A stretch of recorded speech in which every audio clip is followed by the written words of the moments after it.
Good morning, everyone. This is Jeff Dotzler. Thanks for joining another of our Coffee Break Technology Series webinars. We appreciate you joining us here a week before Christmas. Um, Been a weird week here in Wisconsin. It was in the 70s, and then we had 70 miles an hour wind. So been a little crazy this week, but looking forward to having a conversation about building a technology roadmap. And really, it's an exciting conversation because it's one of those things that probably one of the more valuable discussions that we're able to have with clients, probably the most rewarding. And happy to be joined by Nick Bambulas, one of our VCIOs and currently a managed solutions architect. Been with Gordon Flesch for a long time as we've built out this managed IT program and a really valuable part of our team. Nick, good morning. Thanks for joining. Thank you, Jeff. Good morning, everyone. So again, talking about a technology roadmap, which sometimes can feel like a big deal and something that would take a lot of time, but it's really one of our key cornerstones of the strategy portion of our solution that we feel is kind of the difference maker for most of our clients. So let's talk a little bit about what kinds of things we talk about. Who do we address with a technology roadmap? When do we start having those conversations? Who should be involved in a technology roadmap? Actually, before we do that, why don't you tell us a little bit about what a technology roadmap is and what it's used for? Sure. So, there are a couple big rocks in the technology roadmap.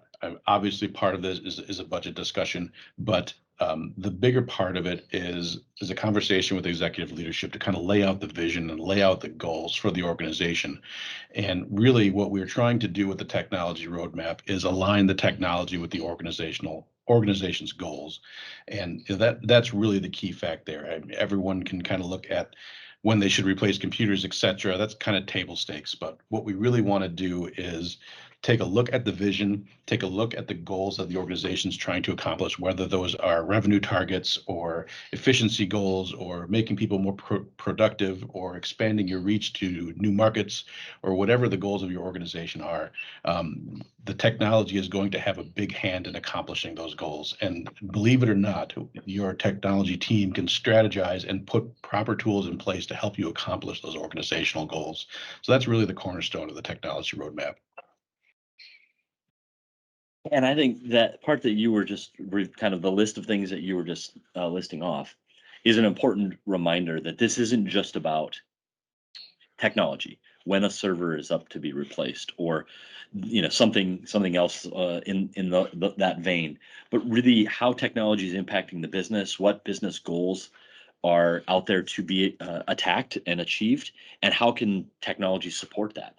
uh, I think that you would agree that in some of the conversations that you've had with clients, number one, like I said earlier, they've been very rewarding. But some of the comments that we've received from clients coming out of these sessions is we were able to have a level of conversation that I don't think we as owners have ever had before.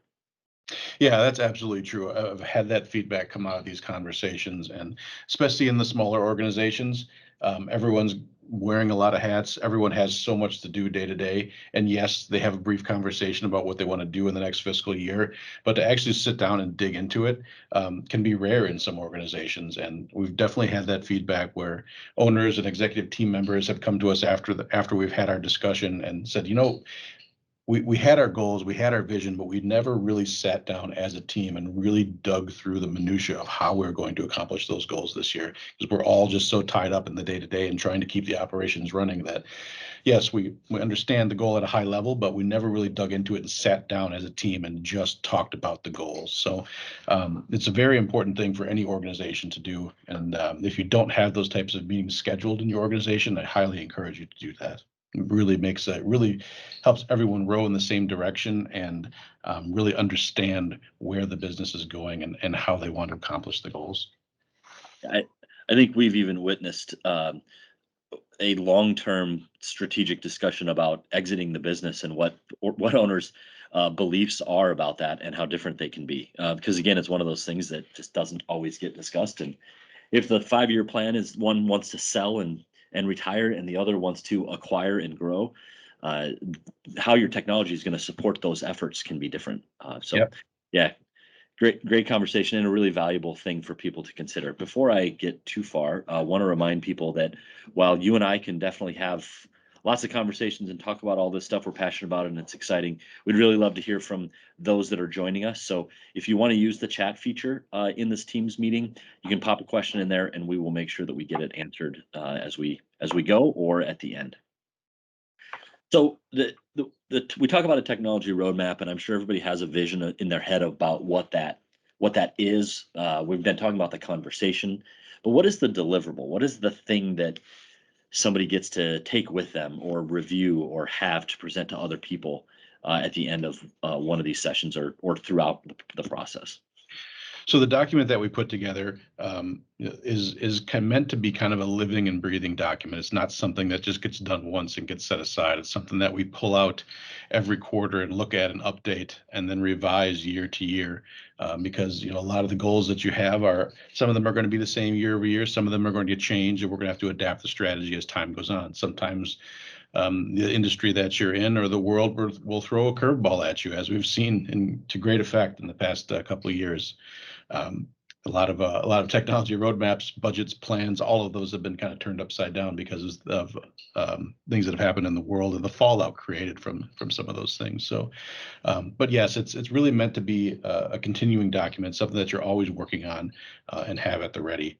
But it is mostly comprised of laying out those goals. We kind of go through some exercises where we ask what the goals are for the organization and give some feedback and collaborate on how that picture looks over the next year to 3 to 5 years in total. And the second part of that document is comprised of the technology piece. Our VCIO team usually gives their kind of perspective on the industry and what's happening from a technology standpoint. And then we also kind of lay out the plans for what types of tools, infrastructure, software, hardware, all of the components that need to go into accomplishing those goals.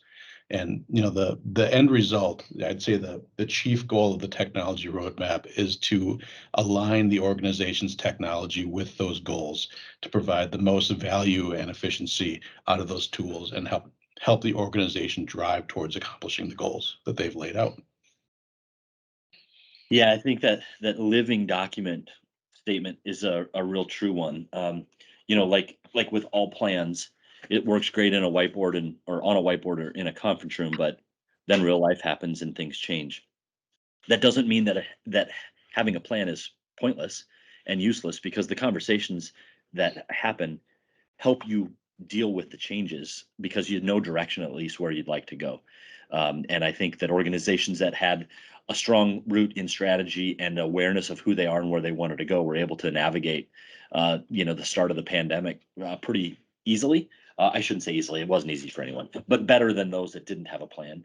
And we saw a lot of technology roadmaps change as a result of that, both because of capital budgets changing dramatically or having to be accelerated because of work from home and some of the other things that happened. So those that had a plan were able to execute, I think, a little more confidently and probably quicker than those that hadn't been through the exercise.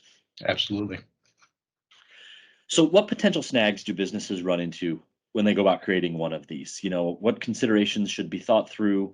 Is there anything that holds up our progress with this?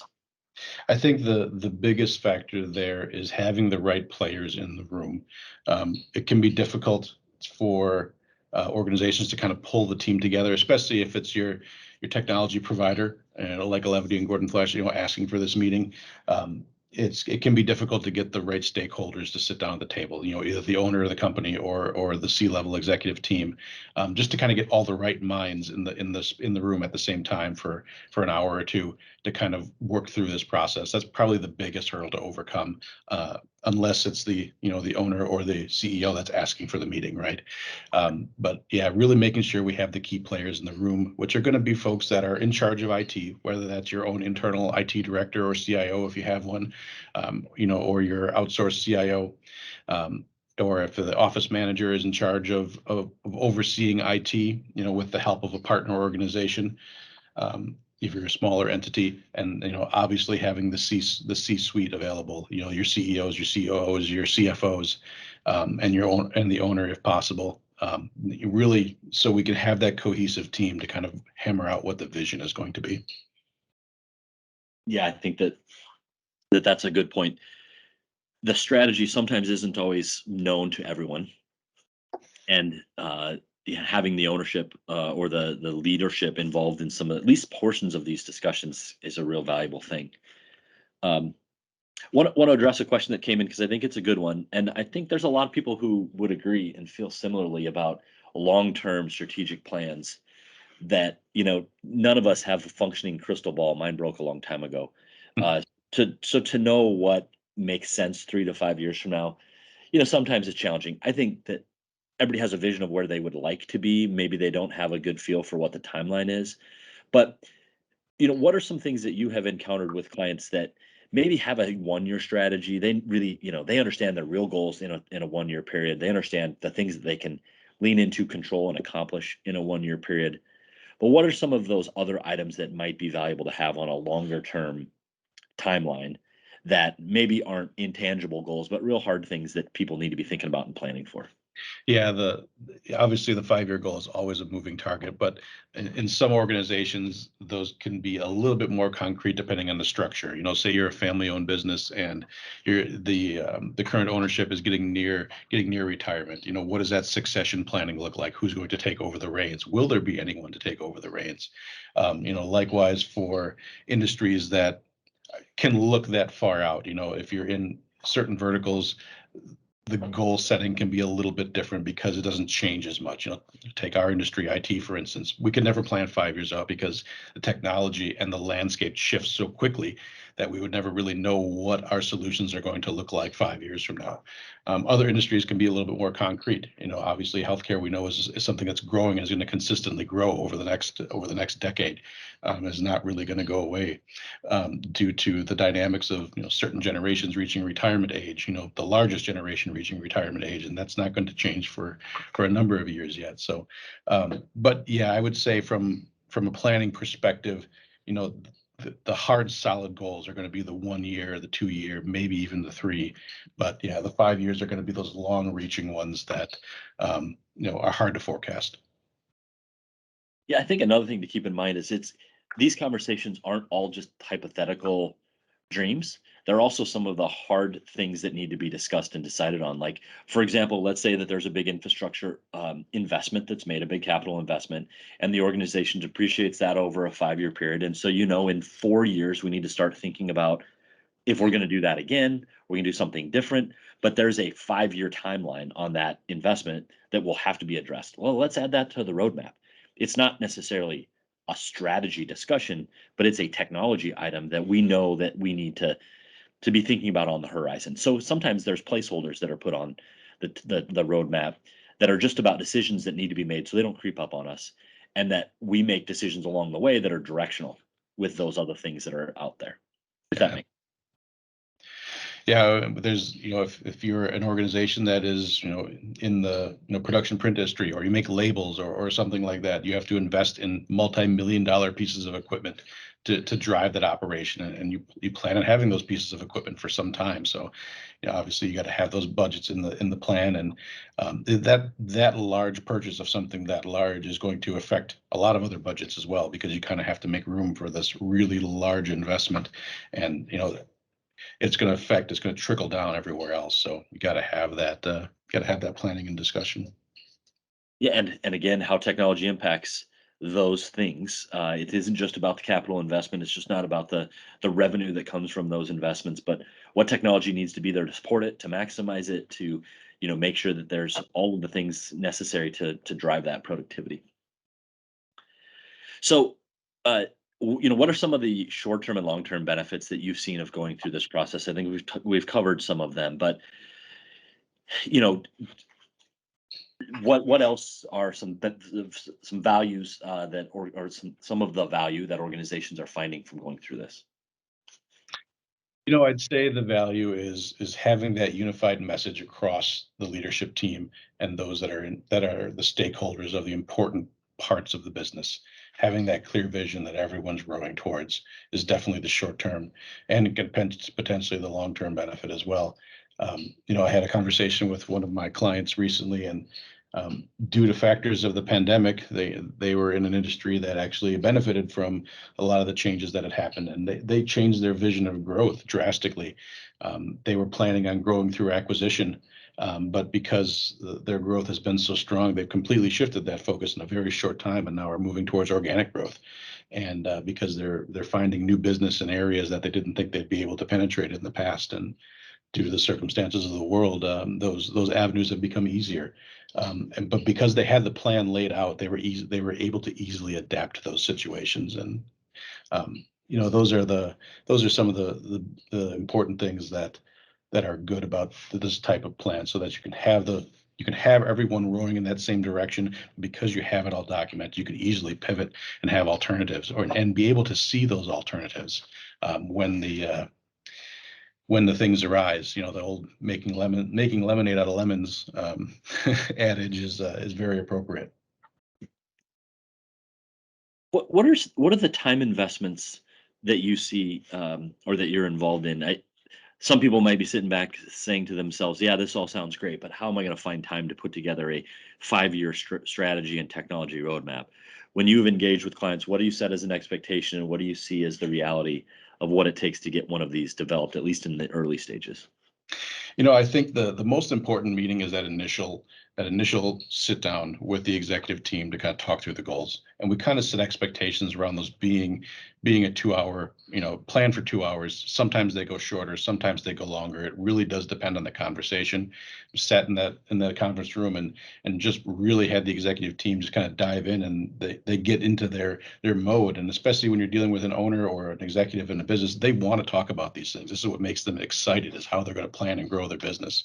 And sometimes those conversations can take a little bit longer than we expect, but they always are positive in the end.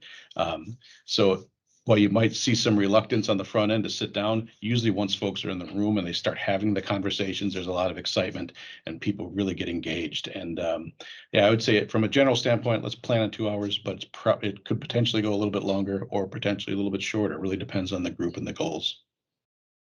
Yeah, and Uh, then on a quarterly basis, you're evaluating decisions that have been made, looking at timelines and decisions that need to be planned for, and then talking about any changes that have happened. Correct. And those quarterly meetings are generally an hour to an hour and a half. And those are going to also include other things in those meetings as well, besides just the roadmap. But yeah, we're going to want to pull that document out quarterly, look at it, make sure we're on track, make any light adjustments that need to be made, and keep moving the plan forward. And I think go ahead. So, all in, you're probably not talking about a very large investment of time, when you've got a good team with you, and good representation from your technology management partner. They're going to know how to do these things and be able to drive these meetings effectively and efficiently. Yeah, and I think that's really good context, because it's not a 2-day offsite. It's not this. We're going to go into a conference room in a hotel and roll up our sleeves and argue over, you know, huge issues.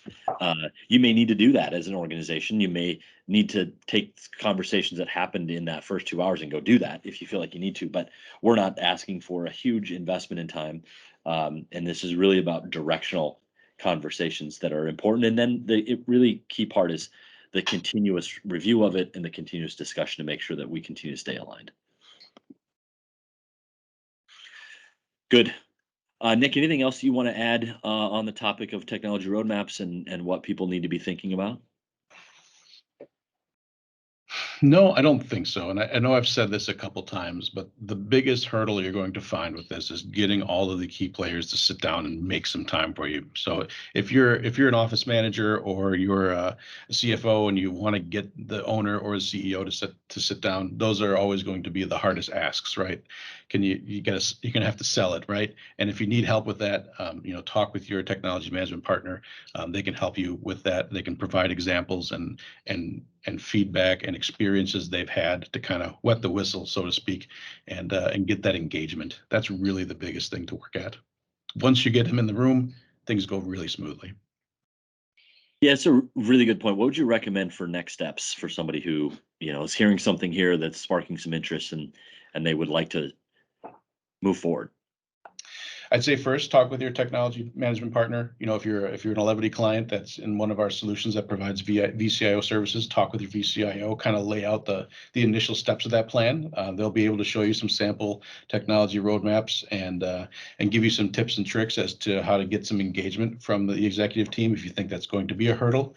Otherwise, if you don't, schedule it for your next quarterly review. The Elevity team meets with their clients on a quarterly basis. There should be an SBR scheduled already. Let's get it on the books and have that first conversation. Yeah, great. Very good. Appreciate that and the conversation. For those in our fully managed programs, version 3 through 4, if you're aware of that, this is an included solution, something that we include in that managed program. If you aren't, we do these and can do these on a kind of a consulting project type of basis. So there's a lot of opportunity to explore. We're about to wrap up. If you have any last questions, I want to throw those out there. Please don't hesitate to do that. A couple upcoming events to make you aware of. One of everyone's, at least at Elevity, one of our favorite events is when Paul Hager gets on one of our thought leadership webinars and wants to talk about technology trends for 2022. He will look back at what he predicted a year ago. I know the year before that, he did not predict a global pandemic that sent everyone home. So he wasn't very good the year before, but he's usually pretty good at having some ideas about where things are headed, what to think through. He's a really dynamic speaker and has some great ideas and great thoughts. So you definitely want to tune in for the technology trends for 2022 webinar. It's at 11 o'clock Central on Tuesday, January 25th. And you can register at elevityit.com/events. So it's an important thing coming up. If you want to claim your coffee gift card for attending, please scan this QR code very quickly. Fastest way to do that is grab your phone with the camera app on. Just hover over this QR code and a pop-up you should see a pop-up that takes you to a URL or to a browser page to claim your gift card. If not, type that URL in real quick. I will come back to that in a second. So thanks for joining us. If you need to reach out to either one of us or would like to, please feel free to email us at elevityit.com. Reach out to your client success specialist, your VCIO, your favorite engineer, anyone at Elevity. We'd be happy to help if we can. We won't be talking to you before the end of the year. So for those that celebrate Christmas, Merry Christmas, Happy New Year to the rest of you. Great success. We wish you great success in 2022, getting the year off started right. And please let us know if we can help. So Nick, thanks again for joining us. Have a great Friday and a great weekend. Thank you. Have a great weekend, everyone.